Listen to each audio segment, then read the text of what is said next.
All right, the time has come for you to hire a video editor. How do you do that? It's actually pretty easy. Like, I mean, it takes some work, it takes some time, but I've been hiring people in the Philippines as video editors. Now, don't let that intimidate you, because that's actually easier than you think too. I'm going to show you how to do it, how to train them, whatnot, where to find them. And some tuned. great places to stay in the Philippines. Maybe not. I don't know. That'd be cool.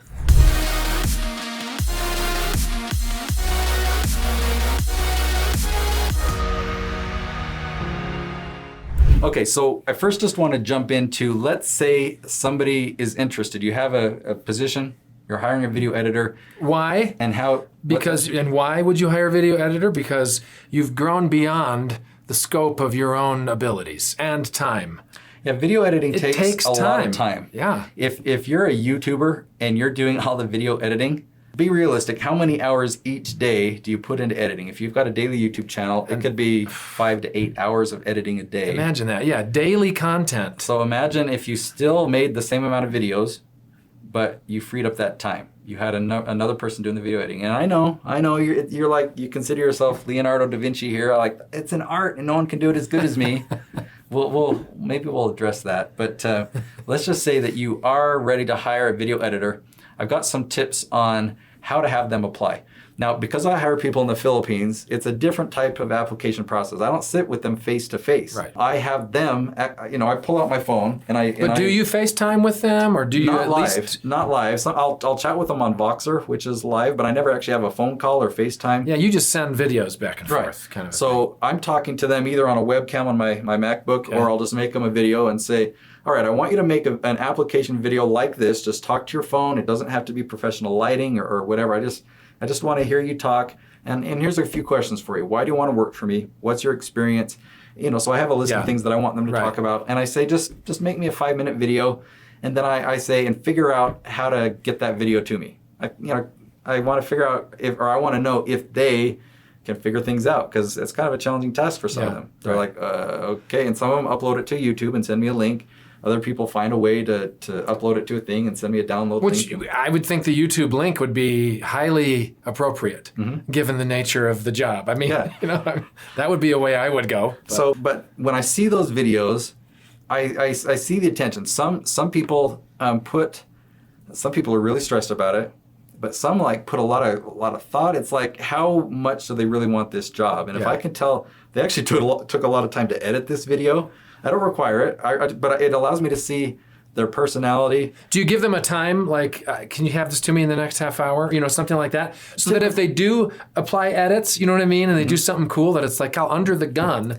That's a thought. Because I'm dealing with time zone differences, I haven't been too concerned about that. But I do like quick turnaround times. Yeah. The people who respond, because I'll typically send out an email to 30 different applicants saying, this is how you apply. Right. I can get more specifics on that. But then, so the ones that respond to me... Yeah, that's a topic for another video. Yeah, the ones that respond to me the quickest, that's kudos to them. It's like, okay, they are interested. And then if I reply back asking more questions and they respond quickly, it's like, okay, this really is something they're interested in. Especially if it's 3 a.m. for them right then. You know what I mean? Like, absolutely. You might purposely be going, I know it's a horrible time of day. Let's see how responsive they are. Yeah, and it's like I have to add 14 hours. So right now we're filming at 9 in the morning. It's 11 p.m. in the Philippines. At night, yeah. Depending on daylight savings, that part messes me up. It's either 12 or 14 or 15. But okay, next to the video application, I obviously want to see samples of their video editing work. Now, that obviously applies to any other position. You want to see if they're logo designers, you want to see logos that they've designed, or if they're writers, you want to see stuff that they've written. Their portfolio. But you want to, and I always want to know, like, okay, what was your role in creating this video? Yeah.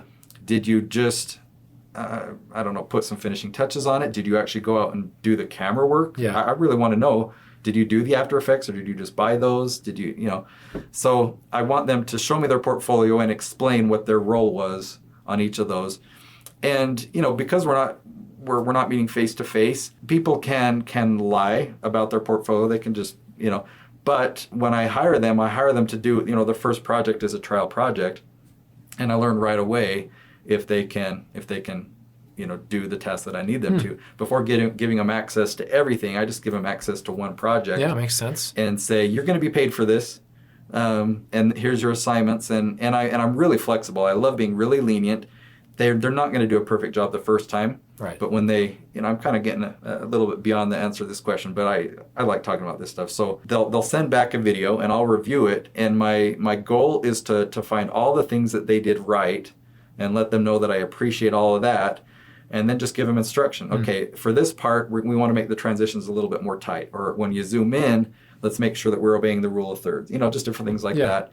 And then they'll go back. And what I love about people in the Philippines, more than you don't find it here in the USA as much, anywhere that I've outsourced to as well, they really want to please their employer. They're like, they're so genuinely interested and they love getting that praise and recognition that if you start with the praise, give them more instructions. They're like, they just want to learn. They want to do their best. Yeah. You have them on. You know who you want.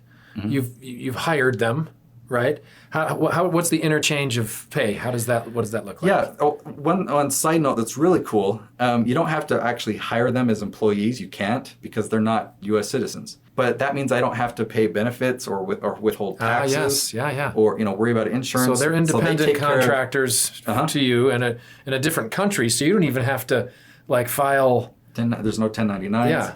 So when I report it to my accountant and give all this stuff, they just file it as a 1099. I kind of assume, and then my staff in the Philippines, they're responsible to follow the laws of the Philippines for filing their own taxes for their own income. Yeah. So, but logistically, I always get asked, how do you pay them? Yeah. And right now, I use PayPal. So I'm going to talk about another tool that I'm actually going to demonstrate on the screen called Virtual Assistant Tool. That's where I find these amazing Filipinos. There is a built-in tool that they offer, and I've used it before, and there's some pros and cons to it. So I'd recommend comparing PayPal, because with PayPal, it's so easy and convenient, but they do have higher fees.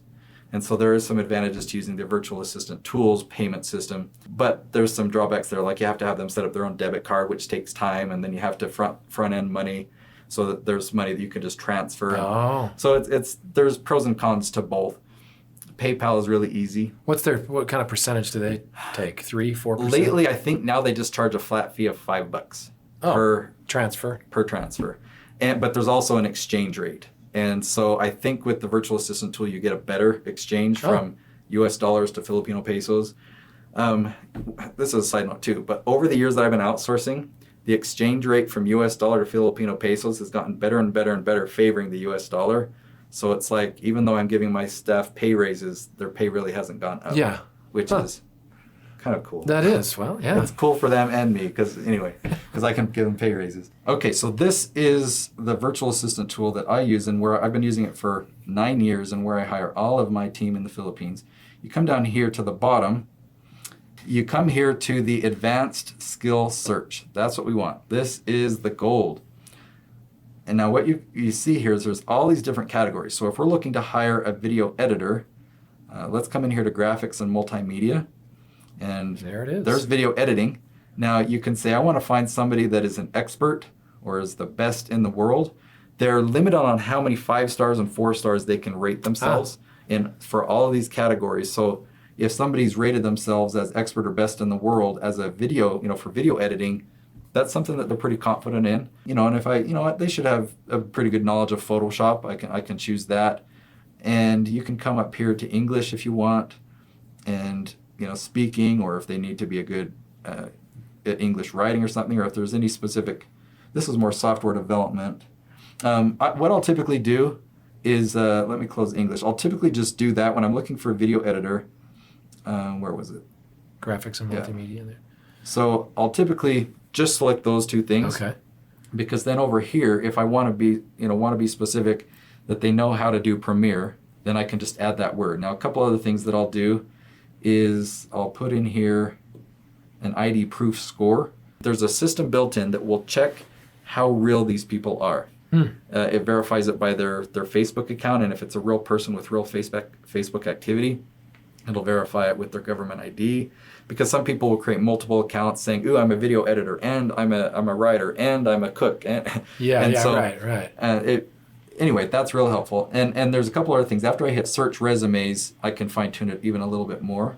But check this out. Right now, it shows that there's 560 different people that are video editors. Now, here's the couple tweaks. I like to just filter it down those that have added a picture, and last active if they haven't updated their profile here in a year, but I'm going to say a month or less on that. Seems fair. And then that's it. So I'll just narrow the search. So we're going to see if it narrows it down from 560.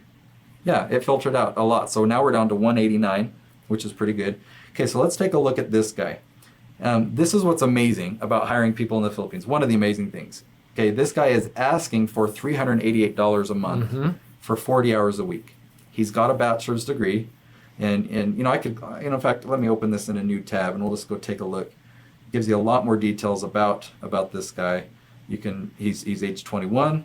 It talks about all the different skills he's rated himself at. You can add paragraphs, and he hasn't really added paragraphs to each of these sections. Just the very top one he did. His skill summary. But he says, you can read through and see how good is his English. Yeah. And really, if I want to contact him, I just click that there. Yeah, there's tests that they can take. I forgot what the acronym DISC stands for. It probably would tell me if I click on that. Okay, dominance, influence. So okay, that's like a personality. Yeah. That's right. If you're looking for somebody that has certain personality characteristics that will fit better in a position. So anyway, gives you a lot of information, and I can contact him right there. I just hit that. Let me try it again, and it puts up a form right there.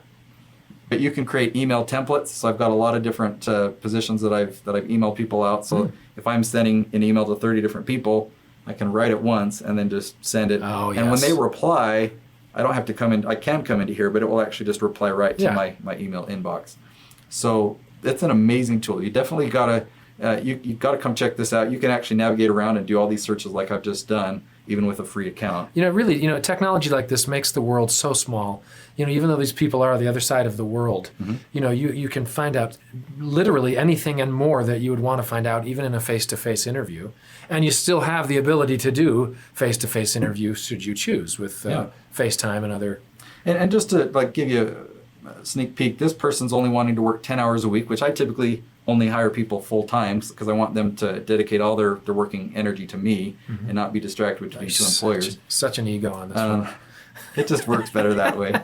See, this guy's asking for 580 for 30 hours. And you're talking 40-hour work week. Is that typical for Filipinos? I know it is in our society, but it seems to be. I wonder if 40 is what they're used to. They're pretty Americanized. Yeah. As far as I understand, So this guy's asking for more. $776 a month. He's only got 2 years graphics design. So I'm pretty confident if I were to offer this guy, he would probably accept $400 a month. And then we'd negotiate and probably settle at 500, something like that. So somebody who's only asking for, the first person was only asking for 388, that's actually their hope.